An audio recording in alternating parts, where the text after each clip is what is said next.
Hello everyone, it's me, Beau. I'm a self-defense instructor. I teach Brazilian Jiu-Jitsu. I'm also a jogger, a minimalist runner. So when it comes down to out there jogging with something, I don't have a firearm. I'm not packing anything like that, even though I am a licensed FFL here in the state of Washington, class 3, which means if I needed to carry a submachine gun or even a grenade launcher, I legally could do it. And yet I don't, because this little guy, look at how lightweight that is. Right now, as you can see, it is unsafe. If I were to rotate it like this, point it towards the bad guy, depress it, out it goes about 10 to 12 feet out in that direction. I'm not going to do it right now because I tested it earlier and I felt it in my lungs and in my eyes. Now, this thing, even if you are upwind, it stays in the area where you deployed it, so you want to keep your distance after you push this thing down.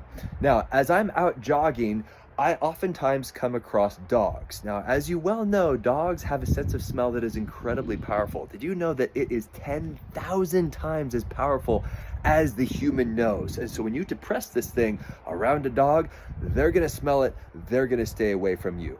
Now, what I like about pepper spray, specifically pepper gel, is that it requires you to keep your distance from your opponent. Now, as a licensed FFL, I enjoy keeping my distance from a bad guy. That's why typically I carry a pew-pew. Don't really want to mention it because otherwise, well, Amazon, little hipsters over there, the moderators, are gonna remove my videos because they love to do that.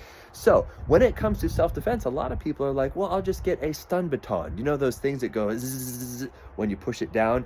I've tested the top 5 stun batons here on Amazon. Look up that video. Yes, I actually tested it on myself. And I would not actually recommend that for self-defense because, why? You need to get close to your opponent in order to deploy a stun baton. Now, psychologically, they're very, very scary, but if you're up against a guy high on meth, he doesn't care. If you're right next to him, stabbing him with a zappy thing, he's gonna grab you and throw you to the ground. He doesn't care. You wanna keep your distance. So if you're a fan of Brazilian Jiu-Jitsu, specifically Gracie Jiu-Jitsu, one of their famous lines is, manage the distance, manage the damage. Which means, if you can manage the distance and stay away from the bad guy, that means you're not gonna get as injured as opposed to being right up close to someone.